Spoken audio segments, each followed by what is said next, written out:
नमस्ते दोस्तों, मैं जयपाल फ्रॉम जयलक्ष्मी संस्कार स्कूल और मैं आज आपके लिए बहुत ही अच्छी एक वीडियो लेकर आया हूं कि जिसमें आप शायद चौंक जाएंगे। आखिर फौजी जवान जल्दी क्यों मर जाते हैं?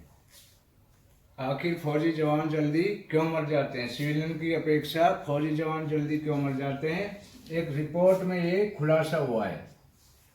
क्यों मर जाते हैं? जो फौजी है उसको पता होगा कि फौज की नौकरी बहुत आसान नहीं है, बहुत टफ है, और जिसने की है वो जानता है कि कितनी उम्र जो है घट जाती है, कितनी बर्फ़ में रहना पड़ता है। ग्लेशियर में जाके देखो, जहाँ ऑक्सीजन नहीं होती तो बहुत ज़्यादा इफेक्ट पड़ता है। तो फौज की नौकरी में अभी जो प्रपोजल आया था कि जो 80 साल की एज है उससे घटाकर 60, 65, 70 ये किया जाए कि उसमें जो है उनकी पेंशन 80 साल की एज में 20% बढ़ोतरी की जाती है। तो ये प्रपोजल जब आया, ये कमेटी में आया कि 65, 60, 65 और 70 कर देना चाहिए। 60 में बेशक 5% ही बढ़ाओ, लेकिन उनकी 80 साल की एज, मुश्किल से 2% फौजी ही, 10% फौजी जो है 80 साल एज तक जीते हैं, वही पेंशन का फ़ायदा उठाते हैं। बाकी एक सर्वे में सारा बताऊंगा कि जवान कितने दिन जीता है, जेसीओ कितने दिन जीते हैं और अफसर कितने दिन जीते हैं। एक सर्वे में क्लियर हुआ है। तो ये हुआ है कि 60 साल में उनकी जो पेंशन है वो 5% बढ़ोतरी की जानी चाहिए, 65 साल में 10% और 70 साल में 15% की बढ़ोतरी की मांग की गई थी। उसमें बहुत सारे सिविलियंस को ऑब्जेक्शन है। क्यों है ऑब्जेक्शन? की उन्होंने देखी नहीं कि आर्मी की नौकरी कितनी टफ है और इतना नहीं जी पाते हैं 80 साल के। उसमें आंकड़े बताते हैं कि 10% फौजी ही जी पाते हैं। वही जो है 20% जो पेंशन एक्स्ट्रा है उसका फ़ायदा उनको मिलता है। बाकी जो 90% फौजी है वो इस एज तक नहीं जी पाते हैं। उसका रीज़न है बहुत टफ नौकरी है, जिसने की है वो जानता है।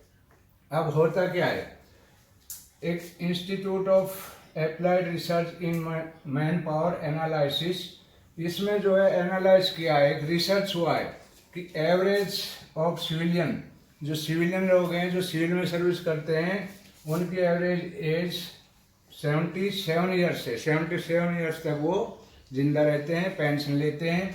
रेलवे में 78 ईयर्स, जो रेलवे में जॉब करते हैं उनकी 78 ईयर्स जो आंकड़े बताते हैं। और सेना के जो जवान हैं, जवान की जो मैक्सिमम एज है जिसमें बेचारे भगवान को प्यारे हो जाता है, जवान जो है 59 ईयर्स ऑफ एज में मैक्सिमम जवान भगवान के प्यारे हो जाते हैं। जेसीओ की औसतन एज 67 ईयर्स, ऑफिसर्स की 72.5%। ये फ़र्क क्यों है कि ऑफिसर्स को बहुत सारे यहाँ सिविल में आने के बाद में भी उनके बहुत सारे जॉब है, उनके पास कागज़ों में डिग्री है। और सिविल में क्या है कि कागज़ों की डिग्री देखी जाती है। जवान बेचारा जो टैंक खोल देता है, मिसाइल उड़ाता है, कम्युनिकेशन देखो विदेश में जाके वो करता है, लेकिन उसके पास कागज़ों में डिग्री नहीं है, इसलिए उसकी बेचारे की यहाँ पे कोई वैल्यू नहीं है। और उसको जॉब जो मिलती है रिसेटलमेंट में सिर्फ 2% को जॉब दी जाती है। बाकी को क्या करते हैं, किसी भी उसमें होटल के बाहर गार्ड खड़ा कर दिया, एटीएम के बाहर गार्ड बिठा दिया, किसी नेता के पीछे घूम रहा है, उसमें भी इनकी जो है जो इनको मिलना चाहिए वो हक नहीं मिल रहा है। क्योंकि फौजी को ज़्यादा देना पड़ता है, इसलिए सिविल में से कोई 8 पढ़ा है, 5 पढ़ा है, अनपढ़ है, जो भी कंपनियां हैं, जो भी ठेके में है, वो सब कम सैलरी में उनको दे देती है। लेकिन फौजी को बेचारे वो गार्ड की नौकरी भी फौजी को मुहैया नहीं होती है।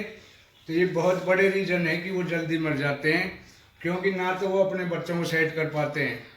35-37 साल की एज में हवलदार जो है घर आ जाता है, उसके बाद उन्हें जॉब नहीं मिलती है और वो इसी उसमें अभाव में पिस जाते हैं। ना उनके पास पैसा होता है, अपना जो जीवन निर्वाह भी बड़ा मुश्किल हो जाता है, इसलिए वो 5-7 हज़ार की जो गार्ड की जॉब है उस पर भी रेडी हो जाता है। क्योंकि उनके पास में ग्राउंड में क्वालिफिकेशन है, लेकिन उसको सिविल में कोई नहीं देखता, कागज़ों में देखते हैं। और कागज़ों में जो है वो बेचारा नहीं ले पाता है, घर में बहुत अभाव होता है, गरीब घर से होते हैं, इसलिए वो कागज़ों में डिग्री नहीं ले पाते हैं। और ग्राउंड की डिग्री की यहाँ पे कोई वैल्यू नहीं है। इसलिए मैं सभी फौजियों से कहता हूँ कि जो भी हमारी इस तरह की कमेटी होती है जो पेंशन वगैरह की बढ़ोतरी है, उसमें जवान और जेसीओज को जरूर शामिल किया जाना चाहिए। सिर्फ ऑफिसर्स पे ही नहीं छोड़ें, क्योंकि असली नौकरी उनको पता है, जितनी मुसीबत झेल रहे हैं सब जवानों को पता है, ऑफिसर्स को नहीं पता है। ऑफिसर्स को तो उनके पास में क्या है कि डिग्री है और सर्टिफिकेट है, पढ़े हैं, यहाँ आने के बाद उनको अच्छी जॉब मिल जाती है, वो चेयर पे बैठ के ही कमा लेते हैं। लेकिन जवानों के पास, बेचारों के पास कोई भी डिग्री नहीं है, क्वालिफिकेशन नहीं है कागजों की। सिविल में, ग्राउंड में उनके पास बहुत क्वालिफिकेशन है, जिसकी यहाँ पे कोई वैल्यू नहीं है। इसलिए मैं सभी फौजी भाइयों से ये रिक्वेस्ट करता हूँ कि जो ये प्रपोजल पास हुआ है कि 60 साल में 50%, 5%, 65 में 10% और 70 साल में जो है 15% बढ़ोतरी पेंशन में होनी चाहिए। तो इस वीडियो को जो भी फौजी देखते हैं वो सभी लाइक करें और शेयर करें, ताकि मैं आपकी आवाज़ सबके पास पहुंचा सकूं। हमारे जो जवान हैं, जेसीओ हैं, उनकी जो आखिरी जो मरने की जो वो है डेट, जल्दी क्यों मर जाते हैं, ये रीज़न जो है इस रिपोर्ट में क्लियर हुआ है कि वो हमेशा जो है पैसे का अभाव रहा है, कभी चैन से नहीं बैठ पाए। तो ये थी हमारी वीडियो जो फौजियों के लिए बहुत ही फायदेमंद है। तो जो ये प्रपोजल पास हुआ है 60 साल में 5%, 70 साल में 10% और 75 साल में 15%, ये लागू होनी चाहिए। ये बहुत ज़रूरी है, क्योंकि हमारे जो फौजी हैं वो मैंने पहले ही बताया कि इस एज तक बहुत कम पहुंचते हैं, 10% ही इस एज तक पहुंचते हैं जिनको 20% पेंशन मिलती है, एक्स्ट्रा मिलती है। तो सभी से मेरा यही अनुरोध है कि ये होना चाहिए और इसमें सबकी सहमति होनी चाहिए। तो आगे हम बताएंगे कि जवान जो है अभी क्या कर दिया, तो अग्निवीर लगा दिया। अग्निवीरों में क्या किया है कि वो 4 साल के बाद में इनको यहाँ पे आके जॉब दी जाएगी और ये देश की सेवा करेंगे, उसके बाद यहाँ जॉब देंगे, यहाँ सेवा देंगे। लेकिन जो 30-35 साल सर्विस करके आ रहा है उसको तो यहाँ नहीं दी जा रही। तो मैं सोच रहा हूँ अग्निवीर को कहाँ से दी जाएगी। तो मैं कह रहा हूँ कि सभी जो फौजी भाई हैं उनसे अनुरोध है कि फौजियों के हित के लिए लड़ाई लड़ो। और फौजियों को जो भी है, गार्ड की अगर है तो गार्ड की किसी और को नहीं मिलनी चाहिए, सिविलियन को नहीं मिलनी चाहिए। क्या कर दिया है, ठेके में कर दिया है। ठेकेदार क्या है कि ले रहा है 20,000 रुपये और उसमें फौजियों को लगाते नहीं, गार्ड में भी सिविलियंस को लगा देते हैं 10,000 रुपये में, 10,000 उनकी उसमें जाते हैं।